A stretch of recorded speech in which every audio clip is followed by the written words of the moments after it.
We're back! God. That's right!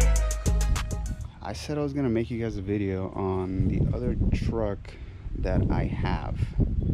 So let me just get my list here ready and I'll show you guys what I'm talking about. That's right. Who would have guessed it?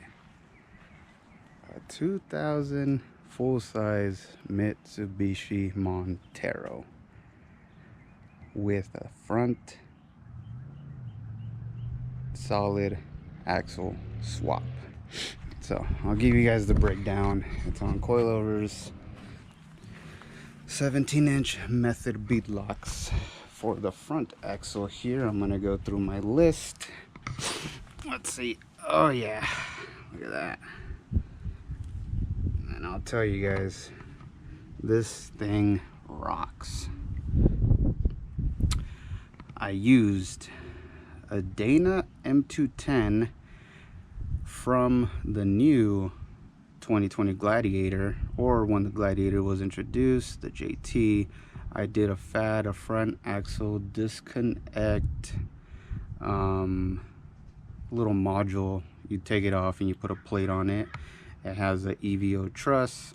It has C-gussets, Barnes C-gussets. It's got the Barnes skid plates for the lower control arms. It has a ARB front diff cover, ARB air locker, 488 gears.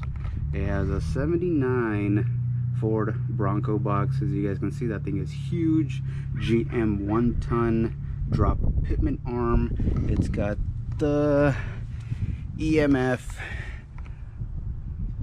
joint at the pitman arm. It has rough stuff, custom steering, 7/8 Heims at the ends. It's got the TMR track bar, offset mount, locked hydro bumps, EDS, 14-inch travel, 2.125 coilovers.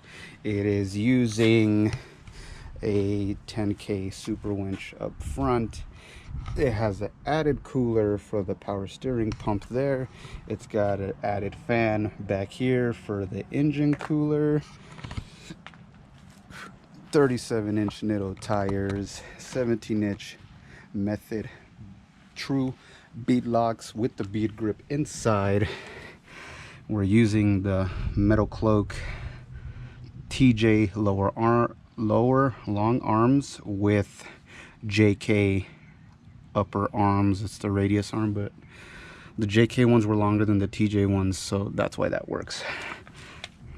Laser cut subframe mount here. In the back, the same thing, method bead locks, 37-inch Nittos. We have a Rock Jock anti-rock sway bar in the rear. We have box shocks in the rear. We have OEM Mitsubishi 490 rear gears with a TRE air locker. So TRE air locker in the back and ARB in the front. They come out of the same factory, just different name. It's the same freaking thing.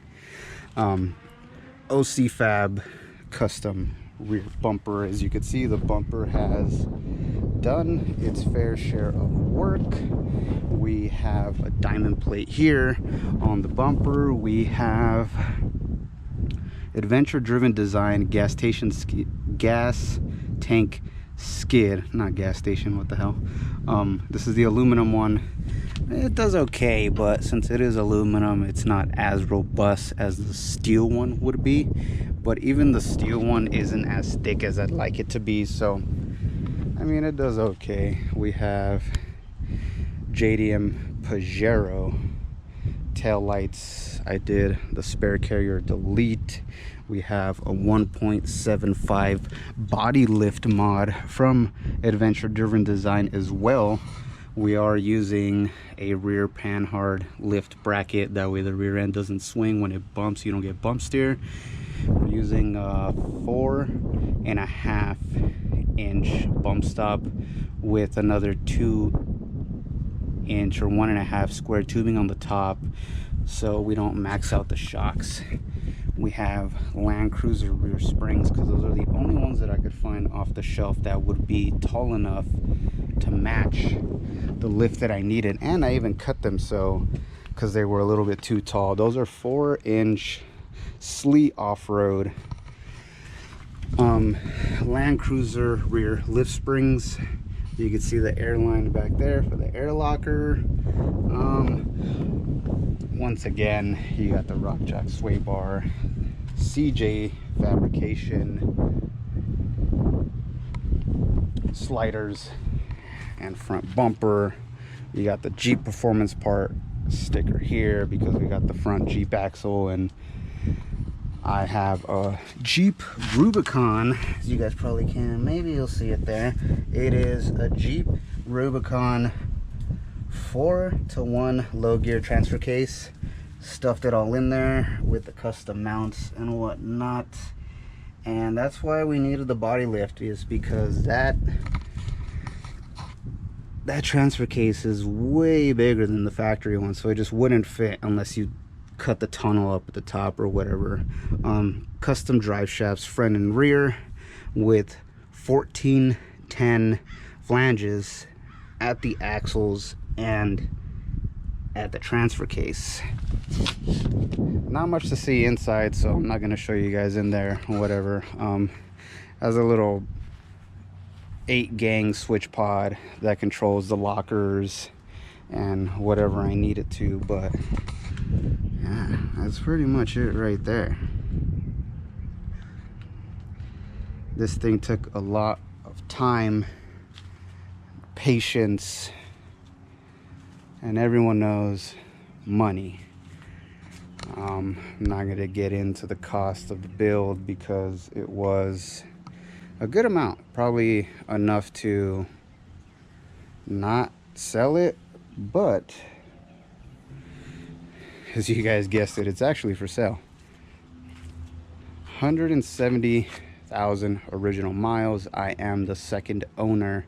I'll put a picture in the video towards the end of what this looked like when I bought it. From the original owner, an elderly Asian lady. She bought this back in 2000.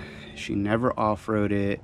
The truck was bone factory, like super stock, as you would imagine. Look these up on Google, and that's exactly what it looked like when I bought it.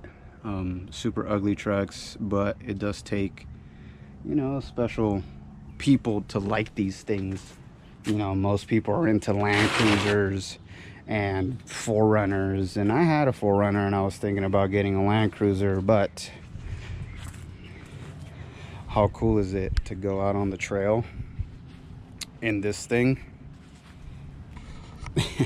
and get looks from everybody? And by everybody I mean the Jeep guys, the Toyota guys, you know, the every other guys that have custom builds out there, and they just admire this thing because you don't see these things. Who sees one of the, how many of you people have seen one of these on the trail? Comment below, tell me. Besides a couple people that I know, the amount of people that are into these things is just very limited. And I've always been a Mitsubishi guy since I was young, and I always saw one of these down the streets in my neighborhood, and I liked, you know, the wide body that it has. You know, it comes out, it looks like it has, you know, over fenders in the front and rear, and that looks friggin' gnarly because they do make this body style. It's called the blister fenders. They only made these for 2 years, from 98 to 2000 in the States. Everything else is, you know, super square body.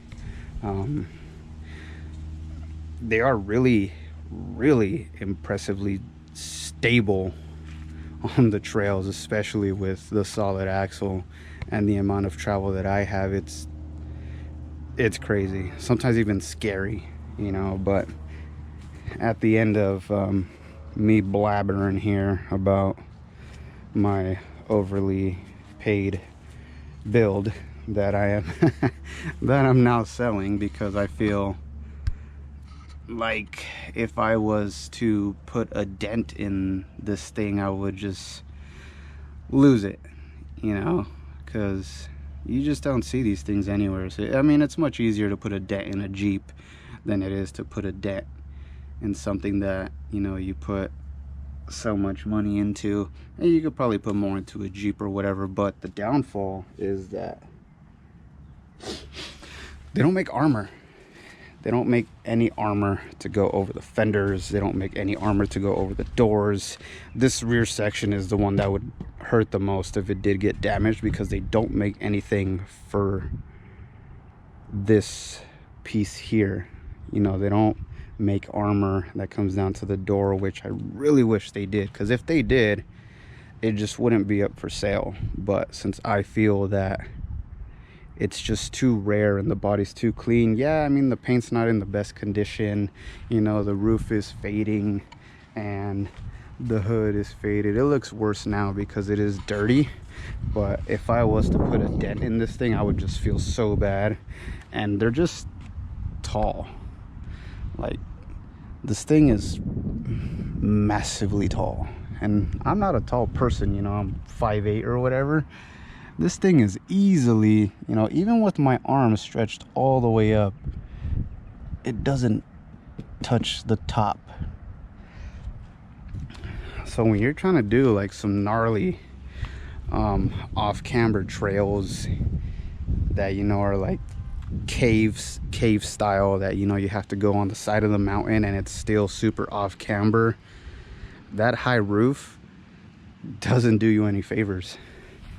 It is a great rock landing overland rig, super capable rig. Like, if you are into overlanding and get yourself in a sticky situation, this will definitely get you out. Air those things down to 4 psi, throw it in 4 low, activate the front and rear lockers, and you're gone. And if you do get in a super tight bind, that's why you got the winch. That's what winches are for, you know. Get yourself out of there. But enough blabbering. I feel like we've done enough of that on this video already.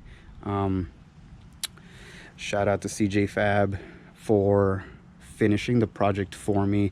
It actually sat in the original shop that was supposed to finish this for 1.5 years, and it was barely to the point where I can roll it out of his shop. I'll put a picture down after I'm done talking as well. I'll put all the pictures and descriptions on, you know, everything that happened and whatnot. And I'm not gonna, you know, bad talk the shop that was gonna do this initially. Guy was going through some personal issues that he just couldn't finish it, and we just ended up on bad terms because he just kept brushing me off and doing other stuff. But luckily I found Chris, CJ Fab, and he knocked the rest of the build out within, you know, 5 months of me taking it to him.